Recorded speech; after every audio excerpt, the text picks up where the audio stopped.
Hello everyone, welcome to all of you. देखिए, आज हम देखेंगे क्या प्रोडक्ट ऑफ वेक्टर के बारे में देखेंगे। तो क्या होता है, देखिए क्या लिखे हैं प्रोडक्ट ऑफ वेक्टर में। पहले पढ़ेंगे क्या वेक्टर के दो वेक्टर, वेक्टर को कैसे डिनोट करती है पहले से पता है, पिछले प्रीवियस लेक्चर जाके मेरा देखिए, उसमें पता चल जाएगा। देखिए कोई भी वेक्टर है, दो वेक्टर को आप प्रोडक्ट जो करेंगे, दो वेक्टर लेटर से जो एक वेक्टर पी है, ठीक है, एंड अंदर वेक्टर क्यू है, ठीक है, सेकेंड वेक्टर क्यू है। अब इन दोनों का जो प्रोडक्ट लेंगे आप, प्रोडक्ट का मतलब इन दोनों के बीच अगर क्रॉस का सिंबल लिखते हैं, ये होगा क्रॉस प्रोडक्ट। ये क्या होगा? Cross product. अगर इन्हीं दो वेक्टर को आप प्रोडक्ट के फॉर्म में ऐसे भी लिख सकते हैं, पी डॉट क्यू, ये भी प्रोडक्ट ही है, ये भी प्रोडक्ट ही है। जैसे देखिए टू डॉट, टू और थ्री के बीच में ऐसे लिखा है, या ए और बी के बीच में ऐसे लिखा है, तो ये मल्टीप्लाई में होता है, या ए और बी के बीच में ऐसे लिखा है, क्रॉस के फॉर्म में लिखा है। तो मेरे कहने का मतलब है, कोई भी दो वेक्टर को प्रोडक्ट के फॉर्म में अगर आपको लिखना है, तो या तो दोनों के बीच में क्या कीजिए, क्रॉस का सिंबल लिख दीजिए दो वेक्टर के बीच में, तो ये क्या होगा, क्रॉस प्रोडक्ट हो जाएगा। और दोनों वेक्टर के बीच में अगर आप डॉट लिखेंगे प्रोडक्ट करने के लिए, तब ये हो जाएगा डॉट प्रोडक्ट। ठीक है, क्लियर है? तो देखिए प्रोडक्ट दो तरह के होता है, एक डॉट प्रोडक्ट, एक होता है स्केलर। डॉट प्रोडक्ट को क्या बोलते हैं? डॉट प्रोडक्ट का ही सेकंड नेम स्केलर प्रोडक्ट रखा गया है। उसके बाद क्रॉस प्रोडक्ट है दूसरा, क्रॉस प्रोडक्ट का सेकंड नेम होता है वेक्टर प्रोडक्ट। सर ऐसे क्यों होता है? डॉट तो समझ में आ गया, दो वेक्टर के बीच में डॉट रहेगा तो वो डॉट प्रोडक्ट कहलाएगा, क्रॉस रहेगा तो क्रॉस प्रोडक्ट कहलाएगा। लेकिन सर डॉट प्रोडक्ट को स्केलर प्रोडक्ट क्यों बोलते हैं आप? इसके पीछे रीजन क्या है? तो कहेंगे क्या, जब कभी भी लेट अस अज्यूम पी और क्यू दोनों वेक्टर है, पी और क्यू कोई दोनों वेक्टर है, दो वेक्टर है, इन दोनों के बीच अगर डॉट करेंगे आप, इन दोनों के बीच डॉट करेंगे तो कुछ रिजल्ट आएगा निकल करके। जो रिजल्ट आएगा वो एक स्केलर क्वांटिटी आएगा। समझिए ऐसे, जैसे ए और बी के बीच में, वेक्टर ए और वेक्टर बी के बीच में देखिए क्या है, डॉट लिखे हैं, ये भी प्रोडक्ट का सिंबल है। तो कहता है क्या, डॉट प्रोडक्ट में दो वेक्टर के बीच अगर डॉट डॉट आ गया तो ये डॉट प्रोडक्ट हुआ। इनका जो भी रिजल्ट आएगा, कुछ भी रिजल्ट आए, जो भी आए रिजल्ट, ये एक स्केलर क्वांटिटी होगा। ये क्या होगा? स्केलर, स्केलर होगा। इसी वजह से डॉट प्रोडक्ट को सेकंड किस नाम से जाना जाता है? स्केलर प्रोडक्ट से। ठीक है, जैसे suppose example, work is equal to, work अगर आपको लिखना है तो एफ डॉट एस लिखेंगे, एफ डॉट एस लिखेंगे। ये भी डॉट प्रोडक्ट है, फोर्स और डिस्प्लेसमेंट के बीच डॉट है, तो इसका क्या होगा? F S cos theta. तो ये देखिए क्या होता है, वर्क एक क्या होता है? स्केलर क्वांटिटी होता है। इसी वजह से दो वेक्टर के बीच अगर डॉट आ जाएगा तो वो ऑलवेज रिजल्ट जो देगा एक स्केलर क्वांटिटी देगा, जिसमें कोई डायरेक्शन नहीं होगा। इसी वजह से इस डॉट प्रोडक्ट का सेकंड नेम स्केलर प्रोडक्ट भी रखा गया है। क्लियर है? अब कहिएगा सर क्रॉस प्रोडक्ट का सेकंड नेम वेक्टर प्रोडक्ट आप लिखे हैं, क्यों लिखे हैं? तो देखिए दो वेक्टर ए है और बी है, इन दोनों के बीच प्रोडक्ट करने के लिए क्रॉस लगाए, तो ये क्रॉस जो आया तो ये बन गया क्रॉस प्रोडक्ट। अब क्रॉस प्रोडक्ट का कुछ भी रिजल्ट आएगा, कुछ भी, जो भी रिजल्ट आएगा, ये एक वेक्टर क्वांटिटी होगा। ये क्या होगा? एक वेक्टर क्वांटिटी होगा। इसमें डायरेक्शन भी आएगा, ये सीधा मैग्नीट्यूड नहीं आएगा या वैल्यू नहीं आएगा, वैल्यू के साथ साथ इसमें डायरेक्शन भी होगा। जैसे देखिए क्रॉस में अगर ए क्रॉस बी अगर आपको करना होगा, इसमें आएगा ए बी साइन थीटा और एन कैप आएगा। तो यहां तक देखिए ना, यहां तक तो क्या है? स्केलर है, यहां तक क्या है? स्केलर है, लेकिन ये क्या है? डायरेक्शन बता रहा है। ये क्या है? डायरेक्शन बता रहा है। तो स्केलर क्वांटिटी यानी वैल्यू और डायरेक्शन मिलकर क्या देता है? वेक्टर क्वांटिटी देता है। इसी वजह से इसका नाम रखा गया क्या? Vector product. समझ में आ गया? अब देखिए आते हैं क्या, डॉट प्रोडक्ट के बारे में थोड़ा सा पढ़ लेते हैं। डॉट प्रोडक्ट क्या होता है? देखिए यहाँ पे डॉट प्रोडक्ट होता है क्या, थोड़ा सा समझेंगे। देखिए डॉट प्रोडक्ट का मतलब होता है, डॉट प्रोडक्ट का मतलब होता है दो वेक्टर, जब भी किसी दो वेक्टर के बीच में आपको डॉट आ गया, दो वेक्टर के बीच में क्या आ गया? दो वेक्टर के बीच में अगर आपको डॉट आ गया, जैसे देखिए यहाँ पे ए वेक्टर और बी वेक्टर के बीच में डॉट लिख दिए प्रोडक्ट करने के लिए। प्रोडक्ट करने के लिए आप दो मेथड यूज कर सकते हैं, या तो क्रॉस लिख सकते हैं या डॉट लिख सकते हैं। अगर डॉट लिखे हैं सर तो ये हो गया डॉट प्रोडक्ट। डॉट प्रोडक्ट जब भी होगा A dot B, A B cos theta के बराबर होगा। किसके बराबर होगा? ए बी कॉस थीटा के बराबर। ये रिजल्ट आपको याद रखना है, ठीक है? दो वेक्टर के बीच जैसे एफ डॉट एस आ गया तो एफ एस कॉस थीटा हो जाएगा, पी डॉट क्यू आ गया तो पी क्यू कॉस थीटा आ गया। क्लियर है? तो यहाँ पे सर ये क्या है? वेक्टर ए का मैग्नीट्यूड है, बी क्या है? वेक्टर बी का मैग्नीट्यूड है, थीटा क्या है? एंगल बिटवीन ए वेक्टर और बी वेक्टर के बीच। जैसे यहाँ पे देखा है, जैसे एक वेक्टर ये है, दूसरा वेक्टर बी है, दोनों के बीच एंगल थीटा है, तो ए डॉट बी जो निकालेंगे आप, ए बी कॉस थीटा के बराबर होगा। यहां पे देखिए दोनों वेक्टर के बीच में अगर डॉट लगा था, तो इसका जो भी रिजल्ट आया, इसमें डायरेक्शन है कहीं पे? इसमें आपको डायरेक्शन कहीं पे दिख रहा है? ए मैग्नीट्यूड है, बी भी मैग्नीट्यूड है, और थीटा कोस थीटा का वैल्यू तो कुछ वैल्यू आएगा, इसका डायरेक्शन तो नहीं होगा, एंगल का कुछ डायरेक्शन नहीं होता है। इसका मतलब है क्या, कोस थीटा का कोई भी डायरेक्शन नहीं, ए का कोई डायरेक्शन नहीं, बी का कोई डायरेक्शन नहीं, मैग्नीट्यूड है ये सबका डायरेक्शन नहीं होता है। तो बताइए सभी में से किसी का एक के पास डायरेक्शन नहीं है, तो ये क्या बन गया, एक स्केलर क्वांटिटी। इसी वजह से डॉट प्रोडक्ट का सेकंड नाम क्या कहा गया, स्केलर प्रोडक्ट कहा गया। क्लियर है, तो ये समझ में आ गया। अब देखिए क्या होता है dot product of two vector, क्या होता है dot product of two vector, किसी भी दो वेक्टर का डॉट प्रोडक्ट एक ऑलवेज एक स्केलर क्वांटिटी आएगा, जो हम अभी बता दिए डिफिनेशन में आपको बताया। दोनों का डॉट प्रोडक्ट लेंगे तो एक रिजल्ट के फॉर्म में जो भी आएगा, इसमें डायरेक्शन नहीं होता है, इसी वजह से इसका स्केलर क्वांटिटी कहते हैं इसको। ठीक है, अब देखिए एग्जांपल में किन दो वेक्टर का डॉट प्रोडक्ट लेंगे तो स्केलर होगा। जैसे देखिए वर्क एक क्या होता है, वर्क एक फिजिकल क्वांटिटी है।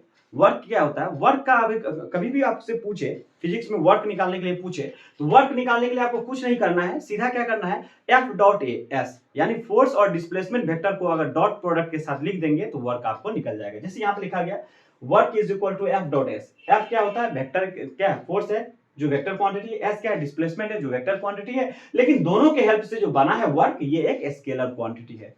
ओके, तो देखिए F F S cos theta, dot product आएगा तो थीटा कोस थीटा आएगा, एफ डॉट एस है तो एफ एस कोस थीटा हो गया, पी डॉट क्यू रहता है पी क्यू कोस थीटा हो जाता है। अब इसी तरह से एफ क्या है, मैग्नीट्यूड ऑफ फोर्स है, एस क्या है, डिस्प्लेसमेंट ऑफ क्या है, डिस्प्लेसमेंट, मैग्नीट्यूड ऑफ डिस्प्लेसमेंट है, यानी डिस्प्लेसमेंट का वैल्यू है।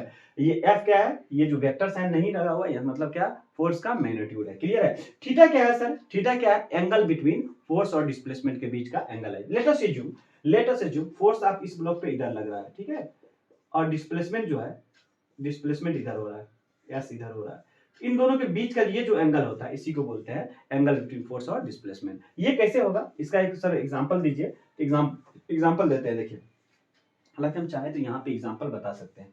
ये देखिए क्या है, लेट अस अज्यूम, अगर मान लेते हैं ये एक ब्लॉक है, ये ब्लॉक रखा हुआ है एम मास का, इस पे आप फोर्स लगा रहे हैं, फोर्स लगाएंगे तो कुछ डिस्प्लेसमेंट होगा, यस या नो, कुछ डिस्प्लेसमेंट होगा। लेट अस अज्यूम ब्लॉक यहाँ पे आ गया, ब्लॉक यहाँ पे आ गया, तो जो डिस्प्लेसमेंट हुआ, अगर देखिए डिस्प्लेसमेंट इधर हो रहा है, डिस्प्लेसमेंट और फोर्स के बीच का एंगल देखिए, डिस्प्लेसमेंट आगे हो रहा है और फोर्स के बीच का एंगल निकालना होगा, तो कैसे करेंगे सर, कैसे करना है एंगल निकालने के लिए, एंगल होता है हेड हेड या टेल टेल के बीच का एंगल। ये फोर्स जो लग रहा है इसको ऐसे करेंगे, तो इन दोनों के बीच ये जो एंगल होगा इसी को बोलते हैं एंगल बिटवीन टू वेक्टर। ये तो आपको पहले बताए थे, प्रीवियस लेक्चर में जाकर देखिए समझ में आ जाएगा। ठीक है, अब देखिए क्या देखते हैं, एक और होता है जो इंपॉर्टेंट होता है, कभी कभी क्या होगा, ये फोर्स दे दिया रहेगा, डिस्प्लेसमेंट दे देगा वेक्टर के फॉर्म में। जैसे देखिए, जैसे यहाँ पे हम बनाए एक क्वेश्चन बनाते हैं, तो एक क्वेश्चन हम यहाँ पे आपको करके दिखाते हैं, इसको मिटा देते हैं, इसको मिटाते हैं और एक क्वेश्चन करके दिखाते हैं। देखिए क्या है, देगा क्या, इसी पे देखते हैं एक वर्क कैसे निकालने के लिए देगा। कभी कभी क्या करेगा, कितने टाइप का क्वेश्चन इसमें बनेगा। फर्स्ट वन क्या होगा, एक फोर्स का वैल्यू दे देगा, फोर्स का वैल्यू दे दिया, सपोज लेट अस अज्यूम दे दिया कितना, कुछ भी एक डाटा फॉर्म में 2i + 3j दे दिया, ठीक है, और डिस्प्लेसमेंट भी दे दिया, डिस्प्लेसमेंट दे दिया कितना, डिस्प्लेसमेंट दे दिया i + j। क्लियर है, अब आपको कहेगा वर्क निकालने के लिए, अब क्या कहेगा आपको, वर्क निकालने के लिए। तो वर्क निकालने का फॉर्मूला सीधा सा सीखे हैं क्या, अभी बताएं आप। वर्क जो होता है एफ और फोर्स और डिस्प्लेसमेंट के बीच डॉट प्रोडक्ट लेंगे तब वर्क निकलेगा। वर्क कैसे निकलता है, यहां से आपसे पूछता है क्या, वर्क निकालिए, फाइंड वर्क। क्वेश्चन कैसे रहेगा, फोर्स का वैल्यू कुछ वेक्टर के फॉर्म में दिया रहेगा, डिस्प्लेसमेंट का वैल्यू कुछ वेक्टर के फॉर्म में दिया रहेगा, तब आपसे पूछेगा क्या, वर्क डन निकालिए, क्या रहेगा, वर्क डन निकालिए। ठीक है, तो वर्क डन निकालने के लिए क्या है, एफ डॉट एस होता है, तो एफ की जगह एफ का वैल्यू पुट करेंगे 2i + 3j, उसके बाद एस की जगह एस का वैल्यू पुट कीजिए i + j। अब देखिए क्या होगा, अब बहुत इंटरेस्टिंग फैक्ट यहाँ पे है जो आपको आगे समझ में आएगा, लेकिन अभी सिर्फ इतना समझ लीजिए, i dot i, j dot j और k डॉट k, यहां पे दिखने रहा होगा, ये याद रखिएगा। यहाँ पे आगे बताएंगे अभी, i dot i is equal to j dot j, j dot j, j dot j is equal to k dot k। इसका वैल्यू ऑलवेज 1 के बराबर होता है। क्या होता है, 1 के बराबर। क्यों होता है, कैसे होता है, अभी समझेंगे, ठीक है।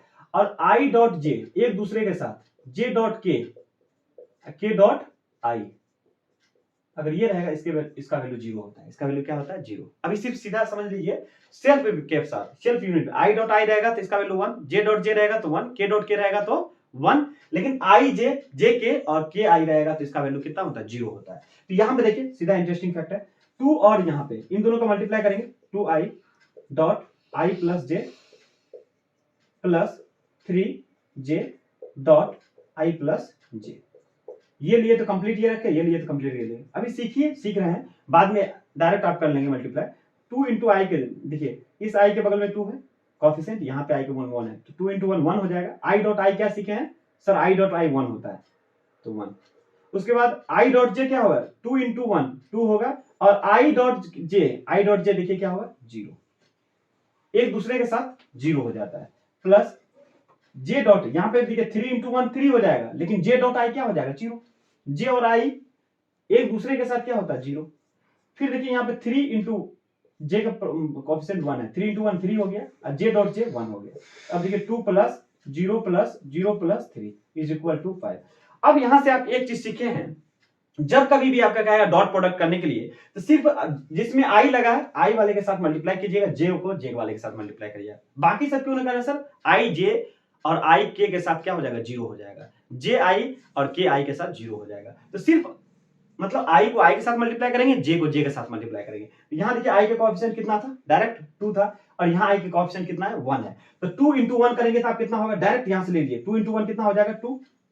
और उसके बाद जे को जे के साथ कीजिए, जे यहाँ है, जे का कोएफिशिएंट 3 है, जे का कोएफिशिएंट यहाँ पे 1 है, तो 3 इंटू 1 कितना करेंगे 3 हो जाएगा। बस सीधा इतना करना आपको, यानी आई के बगल में जो रहेगा उसको आई के बगल में दूसरे वाला वेक्टर से मल्टीप्लाई करना है, उसके बाद जे के साथ जो रहेगा जे के साथ करना है, के वाले को नहीं करना है। आई और के को नहीं करना है, जे और के को नहीं करना है, क्यों, चूंकि 90 डिग्री होता है तो 0 हो जाता है, वो आगे समझेंगे हम लोग।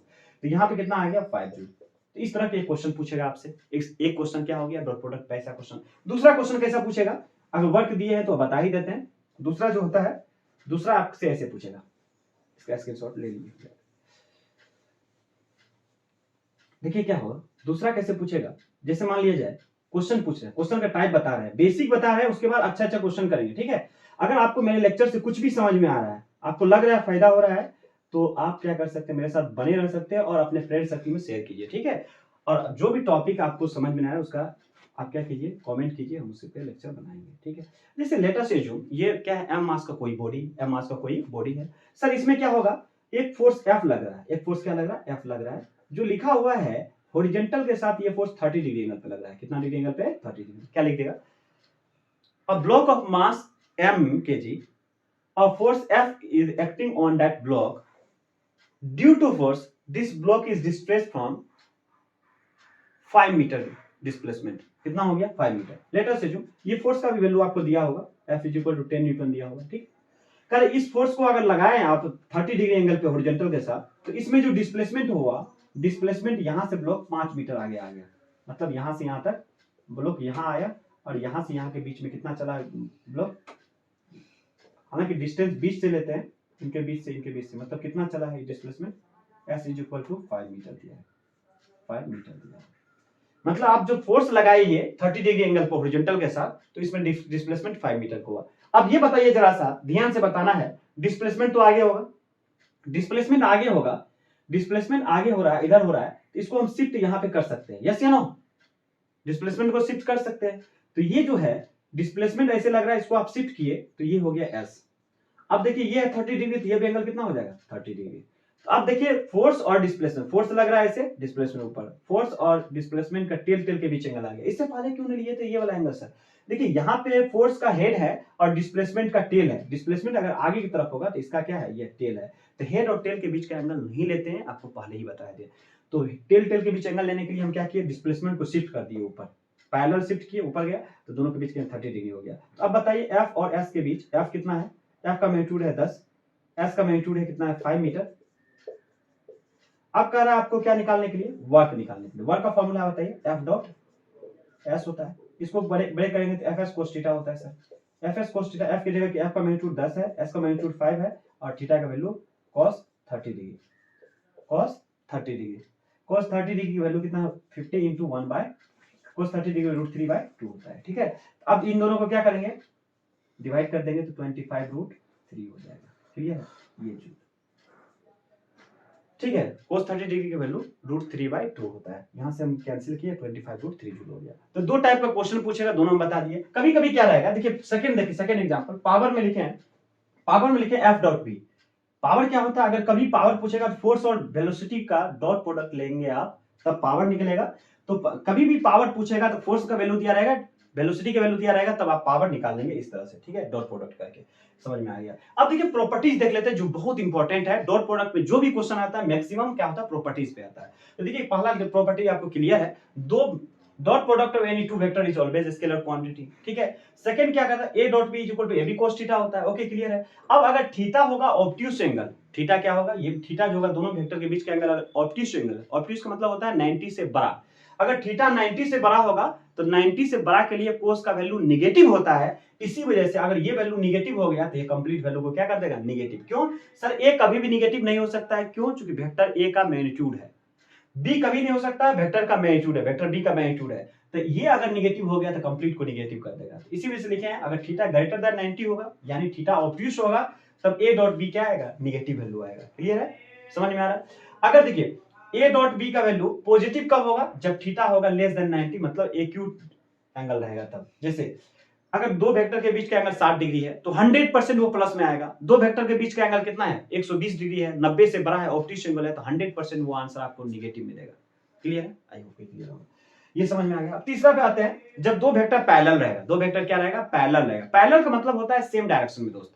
जब पैरेलल है तो सेम डायरेक्शन में है, सेम डायरेक्शन में है तो एंगल कितना लेंगे, 0 डिग्री। जैसे लेट अस अज्यूम एक वेक्टर ऐसे है, ये वेक्टर, दूसरा वेक्टर बी भी ऐसे ही है, दोनों के बीच, दोनों पैरेलल है तो दोनों के बीच का एंगल हम बताए थे टाइप्स ऑफ वेक्टर में, जब दो वेक्टर पैरेलल होता है उसके बीच का एंगल कितना होता है, 0 डिग्री।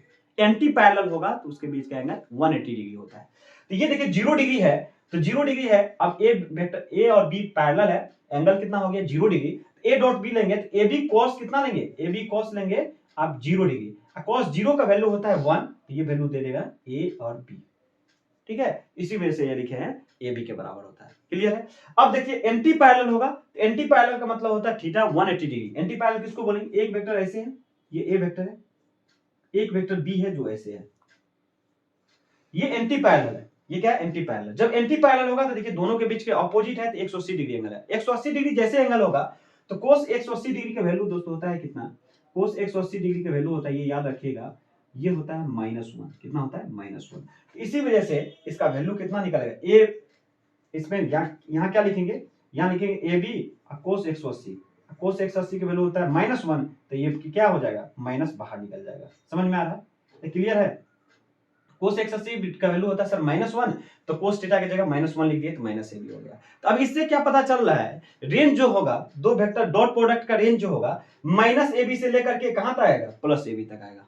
माइनस ए बी से कहां से आएगा, कोई कहेगा 0 में होगा ना सर, और 90 डिग्री लेंगे तो ऑफ कोर्स 0 होगा, लेकिन वो सबसे मिनिमम वैल्यू नहीं होगा। मिनिमम वैल्यू के लिए क्या होना चाहिए, माइनस ए बी होगा। मिनिमम तभी होगा कोस दो वेक्टर का डॉट प्रोडक्ट जब दोनों के बीच का एंगल कितना है, 180 डिग्री है, यानी एंटी पैरेलल है दो वेक्टर, तो क्या होगा 180 डिग्री एंगल आएगा, और उस केस में सबसे मिनिमम होगा, सबसे कम होगा डॉट प्रोडक्ट का वैल्यू।